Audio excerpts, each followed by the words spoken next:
시작합니다. 수능 완성 유형의 독서 첫 번째 겁니다. 독서 유형 연습이 자 봅시다. 가글, 나글의 복합 지문이죠. 가글 읽고 문제 풀고 나글 읽고 문제 풀고 그렇습니다. 1문단 상징 어쩌고 저쩌고 하하 프로이트 어쩌고 저쩌고 융 어쩌고 저쩌고 해서 요런 얘기네요. 그죠? 자 프로이트와 융에 대한 얘기입니다. 뭐에 대해서 프로이트와 융인가 보았더니 뭐에 대한 얘기다? 꿈에 대한 얘기네요. 꿈에 대해서 이 지크문트 프로이트와 누구? 카를 구스타프 융에 대한 분석, 입장을 설명하고 있는 글이다 정도 보입니다. 한번 봅시다. 1문단 가겠습니다. 상징은 말이나 형상이 명백한 의미 이상의 무언가를 내포하고 있는 것이다. 상징의 뜻이에요. 그냥 상징은 명백한 것뿐만 아니라 그 이상의 무언가가 있다는 얘기죠. 그 무언가는 정확하게 이렇게 명백하지 않다는 얘기죠. 두 번째 문장은. 따라서 여기서 중요한 것은 뭐냐면은 상징은 뭐하고 관련된다? 무의식과 관련이 있다 정도 이해하면 될 것 같아요. 상징이 명백하지 않다는 것을 우리가 다 알고 있는 거죠. 모호하다는 것. 상징의 특징은 애매모호 맞습니까? 이거 독일어죠. 애매모호. 알쏭달쏭 아리까리. 자, 엉뚱한 개그를 하고 있죠. 자, 어떤 한자는 음식물을 삼키려 할 때 자, 요거 됐습니까? 열고 닫아 버렸습니다. 상징은 명백하지 않고 무언가 이상인데 무의식이다. 여기까지 되었죠. 이 무의식의 문제는 신체적 증상, 즉 신경증으로 나타나는 경우도 있지만 일반적으로 꿈으로 나타나는 경우가 더 많다 이랬네요. 한번 봅시다. 무의식은 나타난다를 한자로 발현이라는 말씀은 좋을 거예요. 발현되는 게 대체로 뭐로 발현돼? 신경증으로도 발현되지만 뭐로도 발현돼? 꿈으로도 발현된다 이거죠. 그래서 꿈을 분석하면은 그에 뭘 알 수 있다는 얘기입니까? 무의식을 알 수 있다는 얘기겠지. 지그문트 프로이트 유명한 사람 맞지? 프로이트는 꿈의 상징인 신경증보다 훨씬 꿈의 상징이 신경증보다 훨씬 더 풍부하고 다양하기 때문에 이분은 꿈은 환자의 무의식을 파악하는 데 중요한 단서가 된다라고 얘기했네요. 그러니까 여기서 프로이트는 꿈하고 신경증이 있다면 꿈이 훨씬 더 신경증보다 훨씬 더 풍부하고 다양하게 나타난다라고 얘기했지. 그래서 꿈을 통해서 뭐를 파악해? 무의식을 파악한다라고 하면서 이 무의식을 파악하기 위해서 뭐를 창안했답니까? 자유연상법을 창안했다네요. 이 방법은 자, 신경증 환자의 꿈이네요. 이 방법은 의사가 꿈을 꾼 사람에게 그 꿈의 이미지나 이미지를 통해 환기되는 생각들에 대해 계속 뭐하게 한다? 이야기해 나가도록 합니다. 자유롭게 떠오르는 생각들을 그냥 막 주섬주섬 얘기하게 한다는 얘기죠.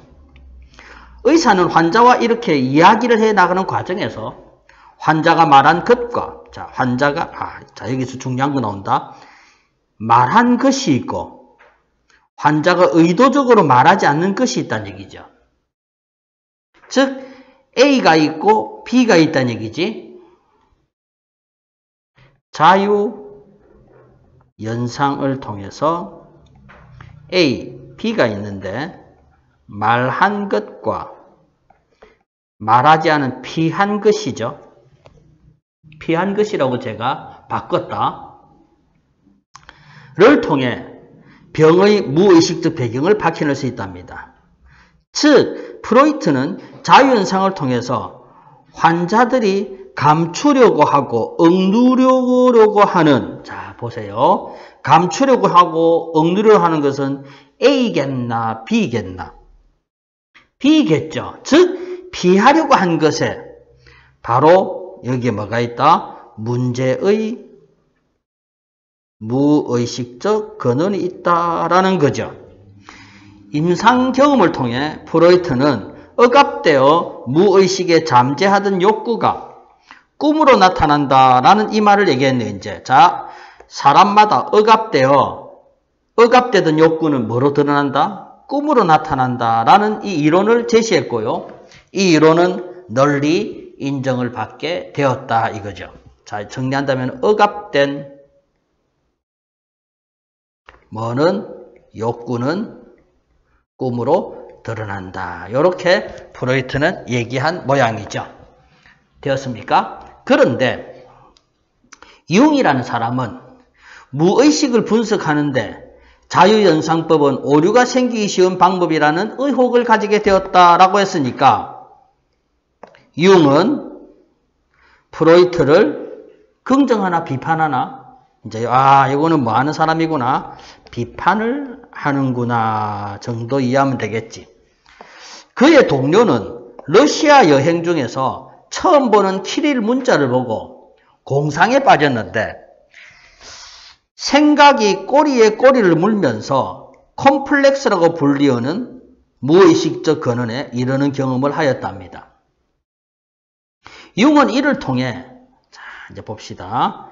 자유연상의 출발점이 여기까지 핵심적 내용이죠. 요걸 한번 정리합시다. 비교 대조 패턴이죠. 즉 꿈이 있고요. 키릴 문자와 같은 상징물이 있지. 꿈을 통해서 자유연상을 할 수도 있고요. 상징물을 통해서 자유연상을 했죠. 자유연상의 출발점, 이거 보세요. 생각이 꼬리에 꼬리를 물면서 라고 했잖아요. 그죠? 즉, 프로이트는 꿈을 통해서 자유연상을 해가지고 무의식의 근원에 도달했는데, 굳이 꿈을 통해서 도달할 필요는 없다라는 얘기지. 키릴 문자와 같은 뭐를 상징물을 통해서도 가능하다라는 얘기죠. 꿈은 의식이 사라질 때 나타나기 때문에 꿈의 상징적 이미지 자체가 무의식의 내용이라고 보았다. 이것도 중요합시다. 융은 이것이 바로 이거랍니다. 요거 같은 말이지. 그러니까 꿈 속에 나오는 상징적 이미지가 있는데 꿈의 상징적 이미지가 바로 무의식이다라고 융이 얘기했네요. 이제 이 말 보세요. 무슨 말인가? 프로이트처럼 꿈의 내용을 가지고 잘 들어. 꿈의 내용을 가지고 막 자유연상 하다 보면은 실제 어디서 꿈의 실체에서 벗어난다는 얘기입니다. 꿈의 실체에서 벗어난다. 꿈의 실체와 같은 말이 뭐죠? 무의식의 내용에서 벗어난다. 꿈의 상징적 이미지 자체에서 벗어난다. 이 말이죠. 꿈 자체는 바로 뭐다? 무의식이다 이겁니다. 그걸 가지고 연상에 꼬리 물어봤자 그건 어차피 벗어난다는 얘기죠. 따라서 꿈에 나오는 이야기가 아니라 꿈에 나오는 어떤 상징물들, 이미지에 중시해라 이거죠. 이렇게 비교 대조점 찾았는지 모르겠습니다. 쉽게 따지면 이렇습니다. 선생님, 어차피 꿈 비슷한 거 아닙니까? 헷갈릴 수 있는데 제가 좀 편하게 좀 수업한다면 꿈 같은 경우에는 스토리가 있겠지. 꿈의 스토리. 근데 꿈에도 하나의 뭐가 있겠습니까? 상징물. 즉 이미지가 있겠죠. 어디에 주목하느냐지. 즉 융이라는 사람은 꿈의 상징 자체가 바로 뭐다? 무의식이다라고 얘기한 사람이에요. 그러나 프로이트는 뭐냐면 이야기에서 지가 뭐 하려고 하는 것, 감추려고 했던 것이 바로 뭐다? 무의식이다라고 얘기하는 거죠. 요 차이 이해됐나? 3문단 가겠습니다. 융은 자신의 견해가 확고해짐에 따라서 프로이트의 방법과 결별하고 새로운 방법을 정립해 나갔답니다. 그는 꿈에서 본 뭐를 봐, 이미지들을. 쌤 수업할 때 두 개의 차이점이 이해했죠? 꿈에서 본 이미지를 자세하게 기술하도록 하여 무의식이 최대한 드러날 수 있도록 했다. 왜? 꿈의 이미지가 곧 뭐이기 때문에?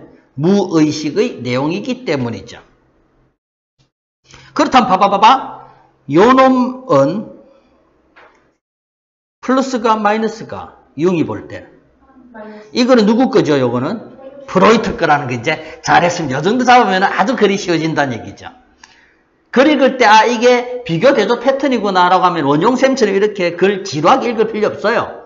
없고 키워드만 탁탁 잡아서 가면 아주 속도가 밖에 문제가 풀린다는 얘기죠. 여기에는 뭐가 있지만 체계적인 전견이 있지만 꿈은 체계나 논리성이 없었다. 융은 꿈의 실체와는 관련이 없는 관념. 꿈의 실체가 뭐죠? 꿈의 상징적 이미지 아니었습니까? 그죠? 그거와는 관련이 없는 관념이나 연상, 억지로 논리성을 말한 의식적인 노력들, 요거 바로 요 위에 거고 같은 말이겠지.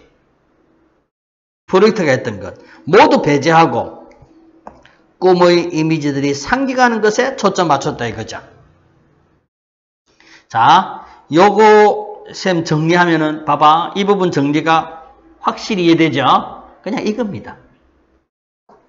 그 결과 융은 꿈의 이미지들이 리비도라는 성적 에너지의 표현이라고 본 프로이트와 달리 다양한 근원에서 비롯된다라고 보았다는 얘기입니다. 요거는 비교 무슨 패턴으로? 대조 패턴으로 정리하면 됩니다. 자, 꿈의 이미지들 리비도라는 표현 요거는 전부 요 세 개는 같은 거죠. 맞죠? 프로이트였습니다. 자, 이렇게 과학을 관련 문제는 이제 과학을 다 읽었으니까 과학을 관련 문제 다 풀면 됩니다. 윗글에 대한 설명으로 적절한 것 찾습니다. 가밖에 안 읽었어요. 가에서 융이 프로이트에 대해서 언급했니 안 했니? 했죠. 나에서 상술했는지 아직은 모릅니다. 일단 모르겠습니다. 가에서 언급한 융의 새로운 꿈의 분석 방법 있었죠. 모르겠습니다. 나에 제시됐는지. 가에서 프로이트의 방법이 인정받았잖아, 처음에.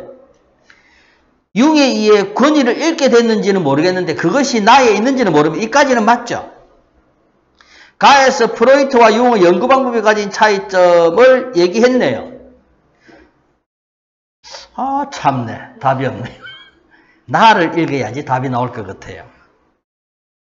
기억이 뭐죠? 맞죠? 즉 뭡니까 이게?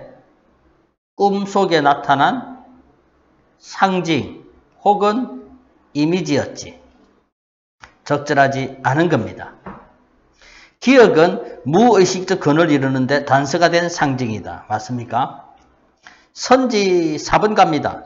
기억은 의식이 사라진 상태가 아니라 의식이 뭐다? 있는 상태다 이거죠.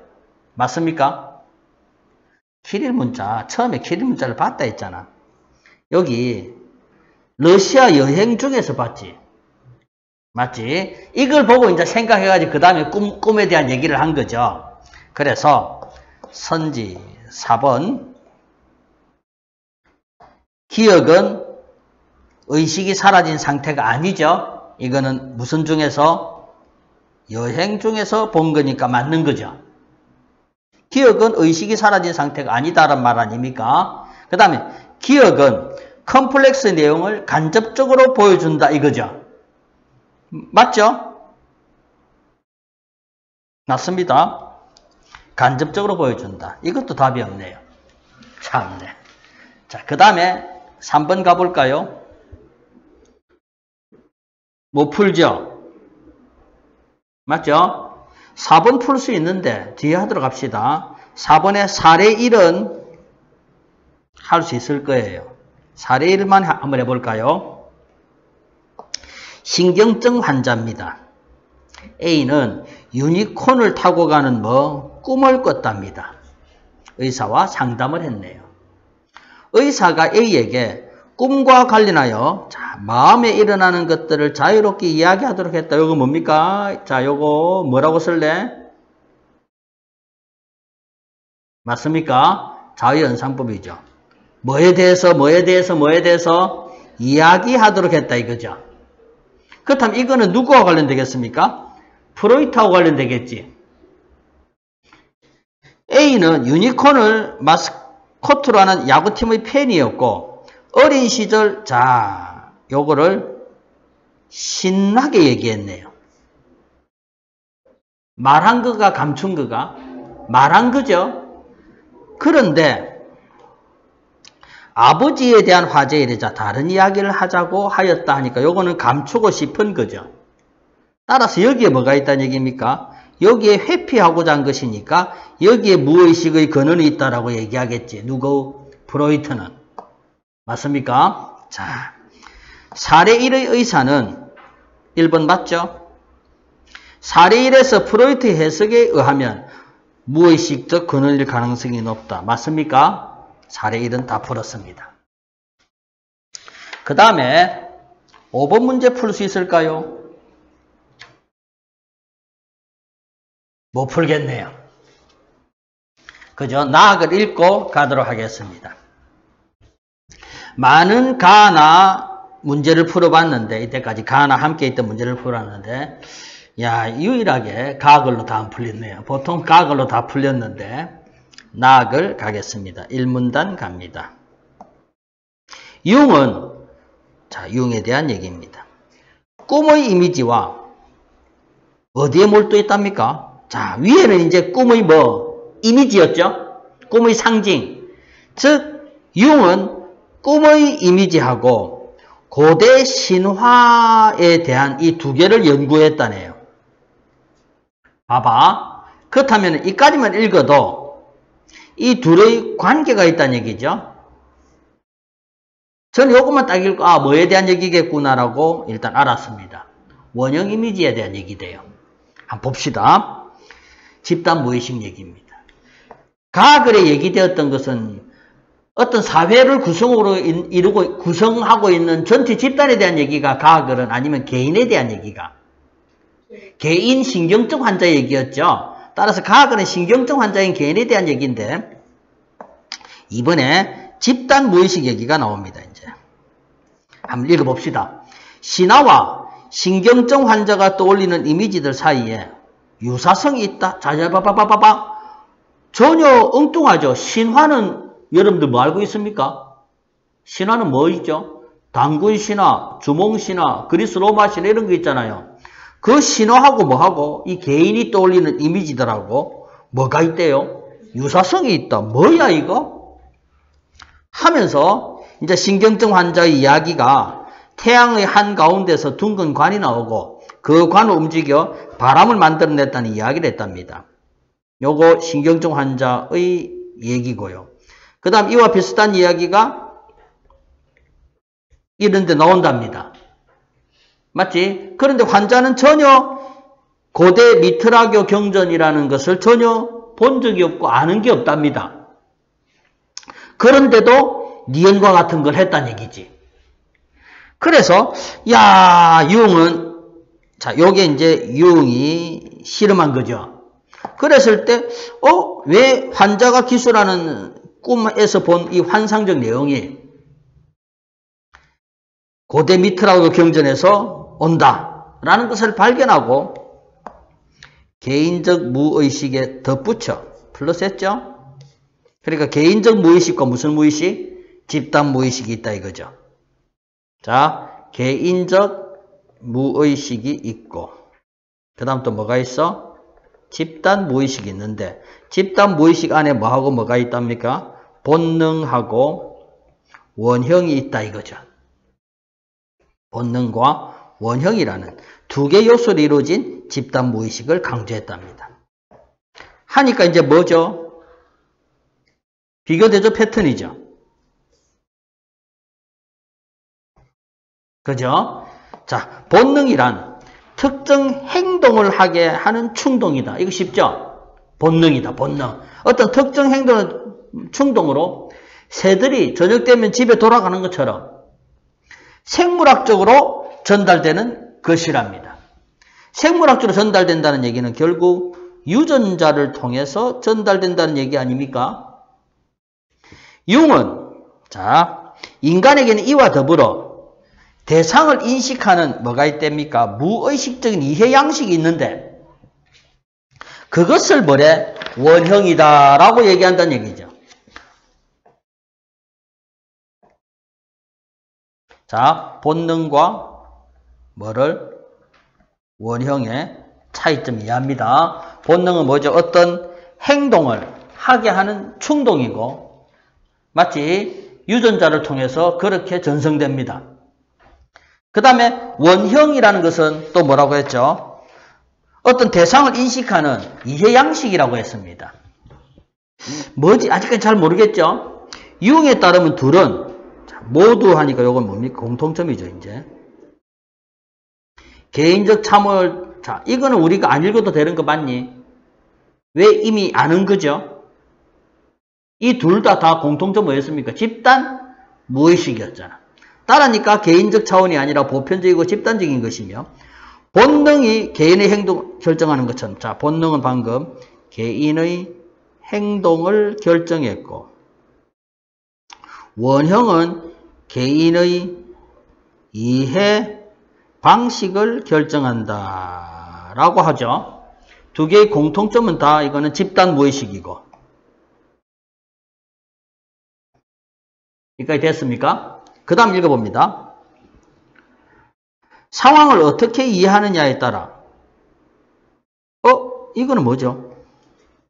상황을 어떻게 이해하는 것은 본능하고 관련됩니까? 원형하고 관련됩니까? 원형하고 관련되고 행동하려는 충동은 본능과 관련되고 행동하는 충동은 본능인데 상황에는 원형이잖아요. 그렇다면 이 둘은 서로 뭐다? 서로 관련을 서로 영향을 끼치는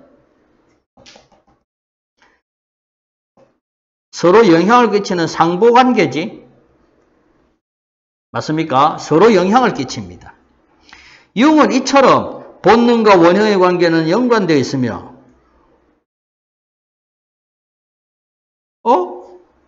됐네요. 그렇다면 보세요. 정리합시다. 본능은 아까 앞 페이지에서 본능은 특정 행동을 하도록 하는 거라 했지.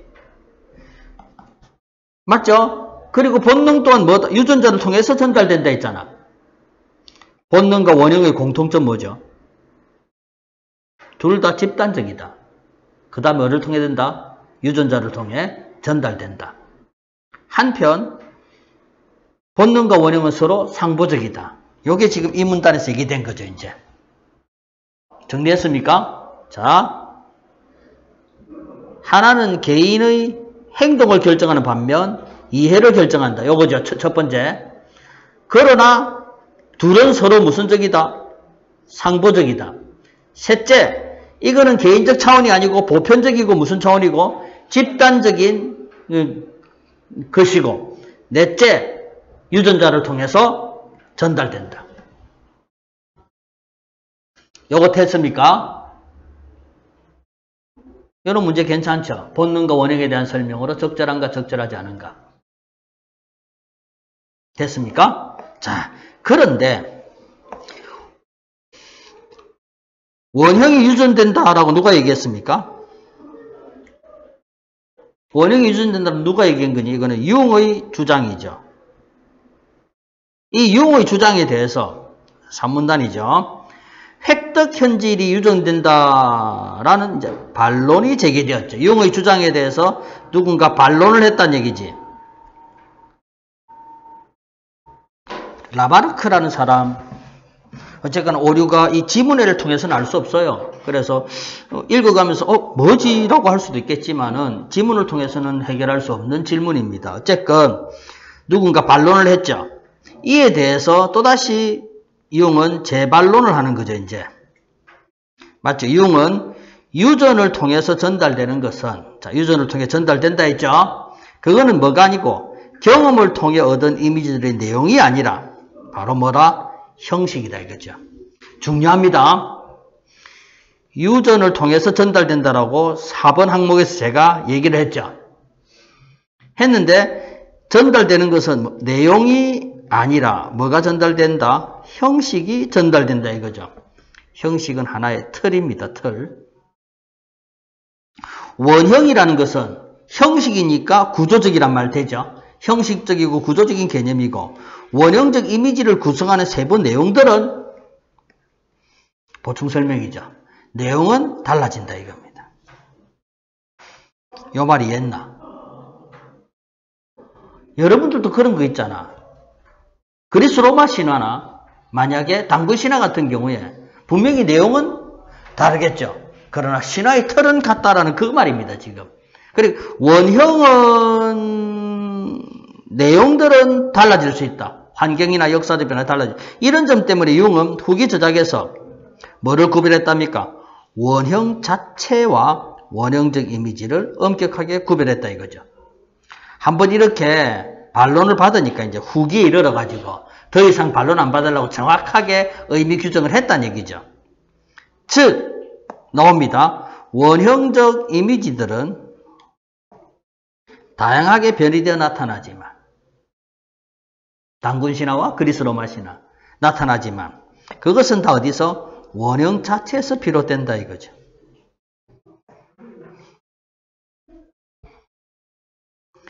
융은 원형 자체가, 원형 자체라는 단어 알아둬라. 원형 자체. 원형 자체는 뭐다? 형식이고 틀입니다. 융은 원형 자체가 최초의 무형 상태로부터 구체적 이미지를 만들어내는 바라 틀이다 이거죠. 그로부터 만들어진 이미지는 신화 형태로 남는다. 다 했습니다. 선지 1번. 나글에서 프로이트 오류, 나글은 프로이트에 대한 얘기가 아니었기 때문에 그냥 잽니다. 선지 2번 정답이네요. 선지 3번 융의 권위를 이렇게 나에 제시되지 않았고요. 프로이트 얘기는 없습니다. 그죠? 공통점 없고요. 프로이트 얘기 없습니다. 넘어갑시다. 정답 2번 됐습니다. 니은은 이제 뭐였습니까? 신경증 환자의 집단 무의식과 관련된 그 얘기였죠. 니은은 신경증 환자의 과거 경험과는 관련이 없습니다. 니은은 인류가 보편적으로 원형을 맞죠. 근거입니다. 니은은 꿈이었죠. 따라서 의식이 사라진 상태 맞고요. 왜 답 5번일까요? 니은 또한 컴플렉스 내용을 뭐합니까? 간접적으로 보여주죠. 따라서 니은과 기억은 모두 컴플렉스 내용을 간접적으로 보여준다 해야지 맞는 설명이 되겠지. 그 다음 3번 문제 원형 자체에 대한 얘기네요. 뭐였습니까 이거? 틀이었습니다. 그죠? 않는 것입니다. 이거는 유전을 통해서 전달되는 거였습니다. 대상을 인식하는 이해 양식이다. 맞죠? 선지 2번, 3번 왜 틀렸습니까? 요거는 뭐였습니까? 원형 이미지에 대한 설명이었지. 내용에 대한 설명입니다. 이미지는 다양하게 나타난다 했습니다. 언어와 역사를 공유하는 집단에서 다양하게 나타난다 했고, 마치 어떤 집단 내에서 존재한다면 그건 원형 이미지에 대한 설명이죠. 그렇죠? 틀렸습니다. 요거 되죠? 틀리고 이겁니다. 넘어갑시다. 사례 2 갑시다. 케쿨레는 벤젠의 구조를 연구하던 중에서 뭘 보았습니까? 뱀의 모양을 보았네요. 이미지를 보았네요. 이미지, 상징을 보았습니다. 이와 비슷한 이미지는 어디에 있답니까? 뭐하고 연결성입니까? 신화와의 연관성이죠, 지금. 케쿨레가 이 문서를 본 적은 없답니다. 그렇다면 케쿨레는 왜 이게 연상되었을까요? 설명해봐. 왜 연상되었을까요? 유전을 통해서 이어졌기 때문이겠죠. 뭐가요? 이 자체가. 이미지가 아니라. 그는 꿈의 이미지에 집중한 결과 닫힌 구조의 세계에 더 떠올리고 그래서 분자구조 역시 이와 같을 것이라는 생각을 했다 이겁니다. 선지 3번. 사례 3에서 사례 2에서 이미지는 한 번 떠본 집단 무의식 맞죠? 뱀의 형상은 왜 답 4번입니까? 뱀의 형상이제. 어떤 사람한테는 어떤 사회문화 집단 내에서는 뱀으로 나타날 수 있고 어떤 사람한테는 원흉이 모습으로 나타날 수도 있겠죠. 이 말 알겠습니까? 그래서 뭐가 틀렸습니까? 시공을 초월하여 똑같은 모습은 아니죠. 그리고 그것이 또 뭐는 아닙니까? 인류가 가진 뭐는 아니죠. 본능은 아니죠. 사례 2에서 꿈의 이미지에 집중하는 반면 사례 1에서는 자 아까 했어야 되는 거네. 자, 이렇게 4번 문제 풀었고요. 5번 문제 갑시다.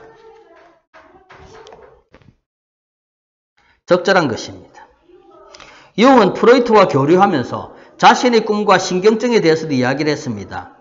그래서 융의 꿈입니다. 퇴락한 집에 고가구들이 배치되어 있고 해골과 사체로 가득한 이미지들을 말했습니다. 이게 융의 꿈이죠. 프로이트는 자유연사법을 사용해서 해골과 사체들에 대해 너는 뭐가 있다? 요절에 대한 두려움이 있구나라고 프로이트가 해석했다는 얘기죠.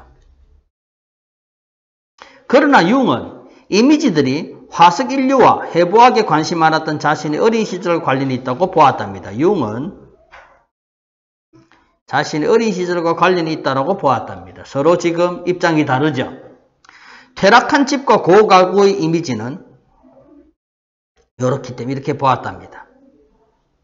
그런데 한편 융은 자신의 내밀한 부분까지 보여주는 피하기 위해서 고백했네요. 이거는 프로이트 입장에서는 뭐 한 겁니까? 회피한 내용이죠. 선지 1번 가겠습니다. 적절한 것 찾습니다. 적절한 것 같습니다. 적절한 것 같습니다. 융의 꿈에 나타난 이미지들은 집단 무의식의 존재. 집단 무의식은 누구 얘기입니까? 융 얘기죠. 이거 하기 위해서는 뭐 해야 됩니까? 신화와의 관련성을 얘기해야 되는 거 맞냐? 네. 그지? 그런데 지금 신화와의 관련성 얘기는 없죠, 지금요. 엉뚱한 얘기를 하고 있네요. 융처럼 환자가 자신의 성대에 말물이 있다면 환자가 가진 무의식의 근원은 발견할 수 없겠군 아니라 프로이트 같은 경우는 뭐 할 수 있는 이게 바로 무의식이라고 생각하는 거죠. 말하지 않았기 때문에. 융의 자유연산법에 오류가 있게 생각하는 것은 이거하고는 전혀 관계없는 거죠. 보기하고는 관계없습니다. 오류가 있다고 생각한 거 뭐 때문이었습니까? 제시문에서. 꿈의 이미지 자체를 그냥 얘기로 막 풀다 보니까 엉뚱한 데로 갔다는 얘기지. 그 제시문에 있었던 내용입니다. 융의 꿈에 나타난 해골과 이미지들에 대해 프로이트는 자 논리적인 인과관계만으로 요거는 누구 얘기입니까? 아니죠. 설명이 가능하다고 보았겠군. 틀렸죠? 융은 자신의 꿈 분석할 때는 배제하고 어디에? 상징체제에 초점 맞췄다. 정답이죠. 그냥 융은 이거죠. 그 다음 갑시다. 6번 문제 갑니다. 자, 시가 뭐냐면은 꾸면서 만들어낸 이야기입니다. 그래서 무의식의 세계를 반영한 것이 아닙니다. 요거는 그냥 선지 보면은 알 겁니다.